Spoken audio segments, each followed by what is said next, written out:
Good morning. This is Larry McMillan with the stock market update on Monday, April 29th. So the market rallied strongly last week. I think it was an oversold rally, but it rallied nevertheless, and it has generated a couple of other buy signals, so it could be a little more than that. Let's go over the indicators. The first is the S&P chart. In my opinion, it's still negative. We've rallied back, as I said, to the 20-day moving average. That's about the extent of an oversold rally. Usually that 20-day moving average is still declining. We have overhead resistance and a slight downtrend on the chart. So it's still taking on the aspect of a modestly negative chart. The positive sign, though, is that we've had a McMillan volatility band buy signal. We closed below the 4 standard deviation band last week and then moved strongly back above it and confirmed that buy signal.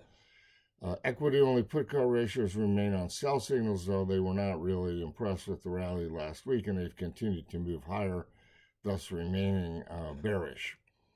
Breadth is a much shorter-term indicator, and it was dragged into a positive status by last week's rally. So the breadth oscillators are positive at this time.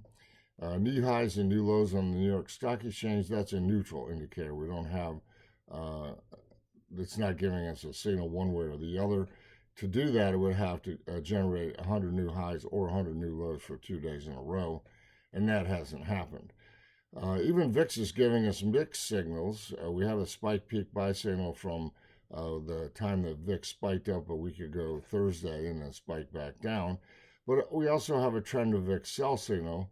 That conflicting situation will be resolved if VIX closes below its 200-day moving average. Meanwhile, the construct of volatility derivatives remains positive as well for the stock market, as the futures term structure and the CBOE volatility index term structure continue to slope upwards.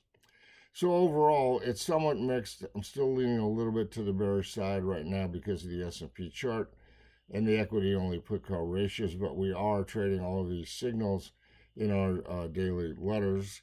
I invite you to visit our website, take a look at the trial subscriptions for those daily letters if you're interested in these type of indicators on a more timely basis.